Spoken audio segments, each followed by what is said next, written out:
VanCity now. I am Alex Yao with Excellent Properties. I am here with Dan, the founder and owner of Grounds for Coffee, along with his wife, Carolyn, who unfortunately can't be with us today, but thank you for being here. Thank you for having me, Alex.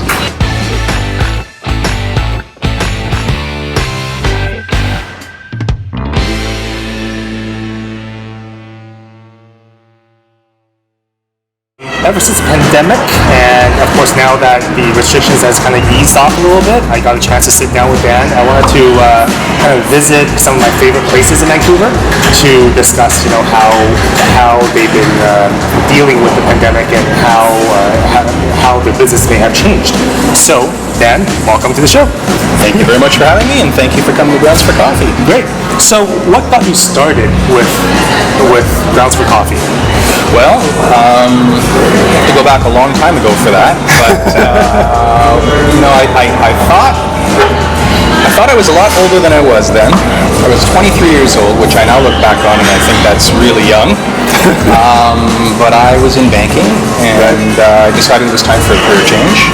And Starbucks was new to the scene then, right? And I thought that it seemed like what they were doing was pretty easy, right? And it wasn't, but I didn't know that, so I went for it anyway. Wow! So 23 years ago, that was 27 years ago. I was 23 27 years years old. ago. Wow, yeah. You were 23. Yeah. So what was the value proposition? What did you think that you were going to do better than Starbucks, for example? What made you want to actually pursue business? Well, banking was good. I actually enjoyed banking, right? And I met a lot of really good people there. I made a lot of friends, right? But I wanted a little more control over my own destiny, right? But one of the things that the bank did, which was very generous, I guess I can say this now, it's been 27 years, is they paid for post-secondary education. Oh, wow, so great. They would put me through business courses and various courses, right. And I decided to focus on business, okay, and communications. Right. And so as I accumulated more experience and knowledge with those courses, I started to focus on what type of business I would want to open up. And believe it or not, most of the other businesses that I looked at on paper, they didn't stand up. The numbers didn't add up. For some reason, food service did, and that was really ignorance on my part. I really underestimated the expenses and overestimated the income. But didn't we all in our 20s? Yeah. So I mean, a little bit of naivety, I guess, was probably a good thing. Yeah. Because here I am as a result. Right. And so I went for it. Yeah, you're doing great. I mean, I believe this is your second store now? It is our second store. So our first store was opened on Alma St, as I said, 27 years ago, 1993. This store we opened up just over a year ago on the Commercial Drive, and it's going well. It's a fantastic community, and we're really enjoying being here. Oh, fantastic. So what's the one thing that you're famous for? I know what I'm famous for. What is the one thing that you're famous for? I would have to say the thing we are most famous for is our cinnamon buns. The cinnamon buns. Yes, and that's exactly what I was going to say. Yes. Yeah. Cinnamon buns and Grounds for Coffee. In fact, as I started to appreciate the internet more, and I wasn't an early adopter. I knew we had done well with our cinnamon buns when I was able to Google best cinnamon buns in Vancouver. How did Google responded, here's Grounds for Coffee. How did you do that, though? How did you figure out that recipe? Obviously, there's a lot of places that make cinnamon buns. How do you make yours so good? And I completely agree with you. It's my favorite cinnamon bun ever. Again, ignorance is bliss. So when we started, it was a lot harder to be successful in business than we thought. Right. And I had 3 business plans laid out. My best case, most likely case, and worst case scenario.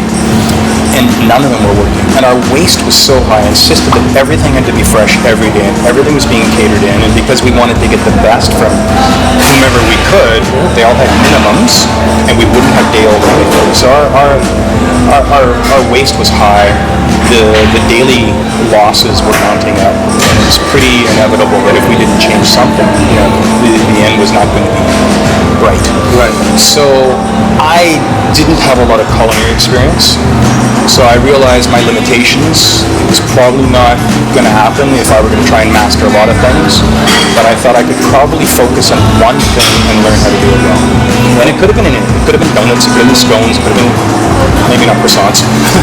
But it could have been, it happened to be cinnamon buns. That was ultimately what I chose. Right. And actually in 1993 there was no internet. So I went to the library, got some cookbooks, and thought I would just get a recipe, go for it. And I'm not a dumb guy, but I was not able to get what I needed out of those cookbooks. Most of those cookbooks assumed that you had more skills than I did. So they would brush over a lot of the bread making process, the dough making process. So I found a video, a VHS tape in the Richmond Library that was an instruction video on how to make bread. So I thought, I'm not getting anywhere with this. I've got to step back and learn how to make bread.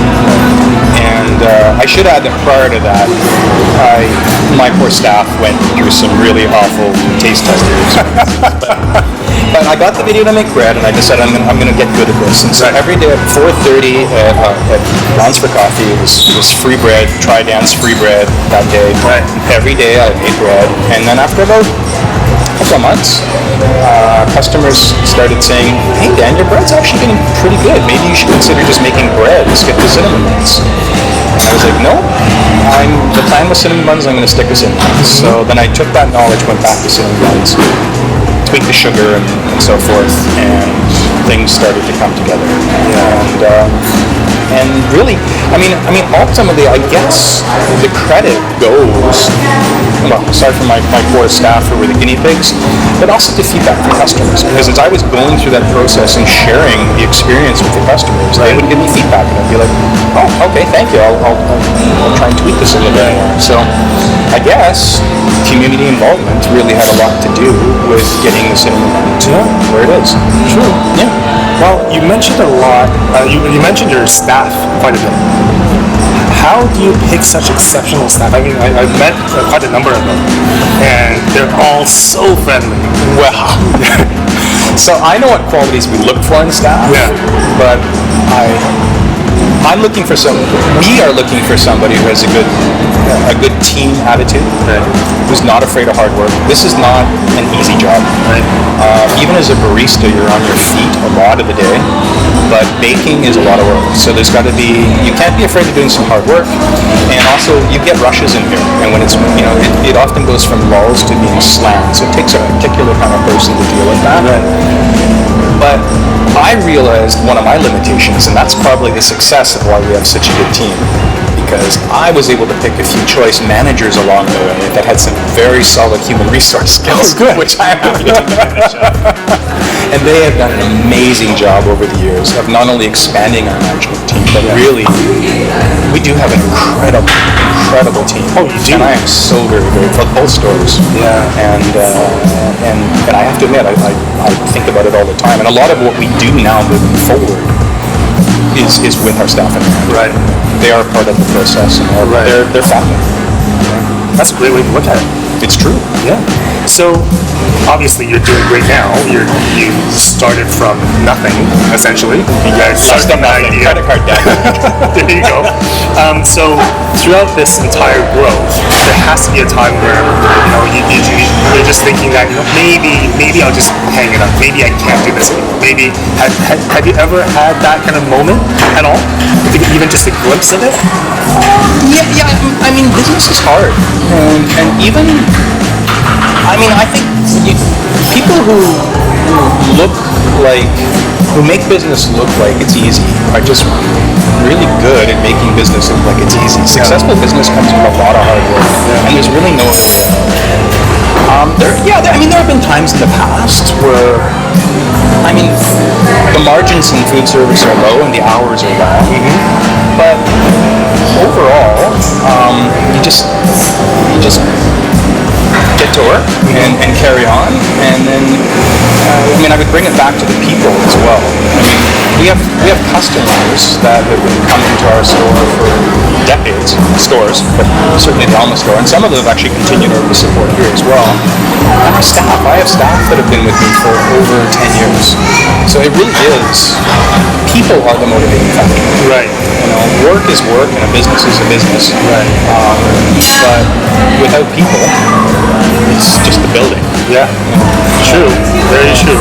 Okay, so obviously we're in July now, so most recently we've had, the pandemic, of course, that's been affecting everybody across the globe. It has. And of course Vancouver as well, especially the food and beverage industry.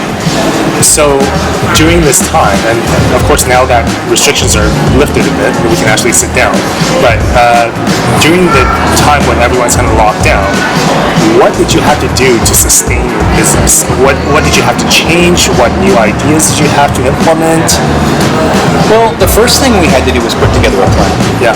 And that really was paramount to getting to the next step. Right. This all happened so quickly. And as I mentioned, we have a great team, and we're very fortunate to have a very strong management team. So I would say at most we were about a week ahead of the curve. And we also did have the very good fortune to have one of our managers who had just moved over to the Ministry of Health. Oh, really? So she was giving us this is what's coming down the pipeline. So you were cheating. Well, not cheating, but we were very, very grateful for, so, we knew the lockdown was coming, and so we're like, let's not wait for this. And so we started the sanitizing practices and whatnot before, and we got our plexiglass dividers in before a lot of other places were doing.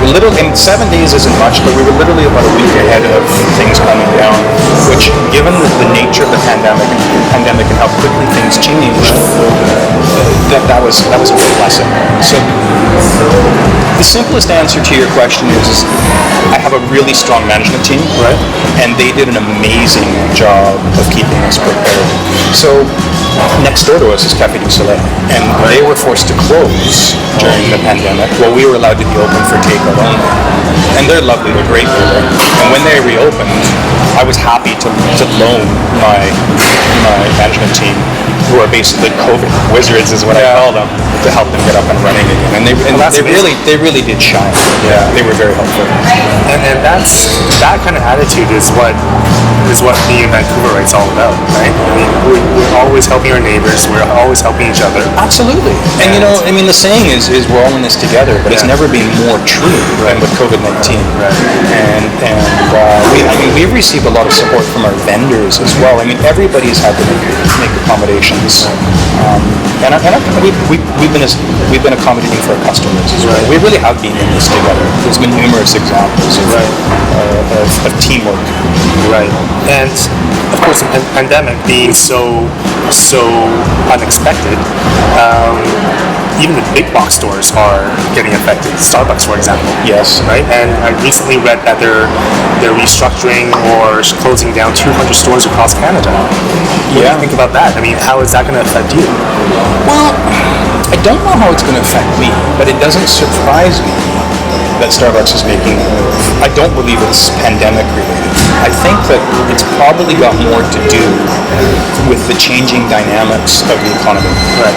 So in the 90s, when Starbucks really started to proliferate and saturate the Vancouver market, the scale of economics was quite a bit different back then. So the typical model then was smaller stores. Howard Schultz at the time said he wanted to have a Starbucks in every street corner. And his goal was to do that by having small stores, generally around 700,000 square feet, pushing people towards takeout. The rents and taxes were much lower back then, substantially lower. Yeah, so I don't think that's necessarily due to the pandemic. I think this would have happened anyway. When Starbucks entered the market in the 90s, the economy was a much different place. Sure. The model back then was to have smaller stores and more of them. Howard Schultz was actually quoted as saying he wanted to have a Starbucks in every corner. Right. with rents being so much lower back then, taxes being so much lower, that model was feasible. Right. But now you've got a situation where rents are as much as 1,000% higher than they were then. And having so many stores ultimately competing with each other isn't really as efficient as the larger reserve stores that we're in. So what I actually see happening is Starbucks will be, for every pocket of stores they close, they'll be replacing them with larger, flashier stores and trying to increase efficiency that way. So I don't think Starbucks has become any less of a threat to this industry. Right. But you know what? They also keep the coffee concept alive, and ultimately I'm very grateful to Starbucks for what they've done. That's why you and I are here, right? Yeah, that's a great way to look at it. So in the next 10 years or so, what do you see for Grounds for Coffee? Well, I mean, I'll step back a second. One of the reasons I think Grounds for Coffee is still here is because we have continued to innovate, or at least try to continue to innovate. Right. And we've also never stopped trying to be better. So our cinnamon bun recipe is 26 and a half years old.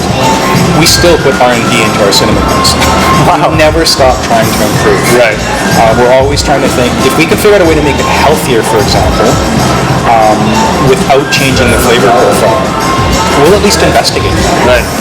So always trying to improve yourself is definitely going to help you get through the tough times, because you're always being the best you can possibly be. Right. And the other thing that we have to do is we have to adapt as times change. So one of the things we've recently done is we launched our new mobile payment app. Right. And it's actually proven to be quite successful. We're very fortunate that it happened when it did, or that we were able to release it when we did, because it just coincidentally coincided with COVID-19. Right. And this actually presented an opportunity for people to make completely contactless purchases. And it was a great opportunity for people to test it, because we didn't have to try and, actually we only just launched it last week, and we already have just 300 users. That's amazing. Yeah.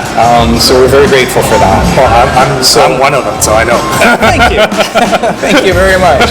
So I can see us trying to, ultimately moving forward, we're going to continue to do the best we can be. We're going to continue to try and adapt to change. But ultimately where the company goes is largely dependent on our staff, our team members. Right. Because Grounds for Coffee is the people that our team is Grounds for Coffee. Yeah. And a lot of our staff have actually been with us for a long time. Yeah. And as I get older, I want to make sure that there's something here for them. And I would like to actually be in a position to reward them for all their years of hard work. So Grounds for Coffee, the future of Grounds for Coffee and the growth of Grounds for Coffee is going to have more to do with the staff than it is to me. I'm going to try and steer the ship, point them in the right direction, but they're really going to take it to the next level. That's amazing. Yeah.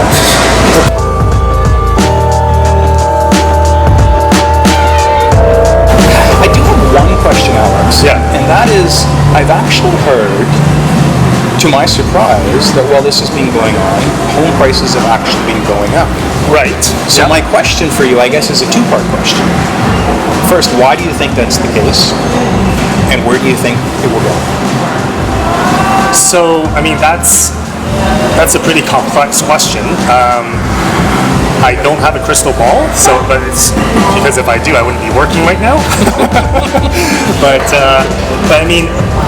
there's a logical way of thinking, especially when it comes to the economy, the market, and so forth, that can be applied to every situation. And but the main thing is to understand what the actual variable is. I think over the past few years, in Vancouver at least, people have been focused so much on the demand. There's a lot of buyers, there's a lot of overseas buyers, there's a lot of local buyers, there's a lot of younger buyers, and this and that. Everyone's focused on the demand, when it's actually the supply that's been the variable. So this supply has been the reason the market has reacted the way it had. So for example, over the last month in May, or a month and a half ago, in May for example, the market has gone up in price, and a lot of people were surprised. But if you look at it, the amount of supply listings compared to the year before in May, when the price actually started going downwards, was actually I believe 37.1% lower in the amount of listings. So that's a supply issue. Sure. Supply and demand, but the variable is actually not demand, it's supply in Vancouver because of our limited land, because of all the newer government regulations. And the funny thing is that the government keeps regulating the demand and not the supply. Because look at what they've been doing. They've been doing the foreign buyers tax. They've been doing the mortgage stress test. They've been doing additional property transfer taxes above $3 million. They've been doing the additional property taxes, annual property taxes. So that kind of scares the buyers off a little bit here and there, and regulates the buyers, regulates the demand. Supply, for example, we're homeowners. We can, if we don't have to, we can actually sit and wait, right? When people need a place to live, they need a place to live. And so the demand had always been following the traditional annual trend. Spring goes up, summer dips down a little bit, fall goes back up again, winter dips down. And that's the traditional trajectory for demand. Sure. The supply has been what's pushing that. And so I think that is always going to be the reason, at least in the near future. So to answer your question, I don't really know where it's going to go, but that wherever it's going to go is really going to be dependent on the supply. And so I think ultimately,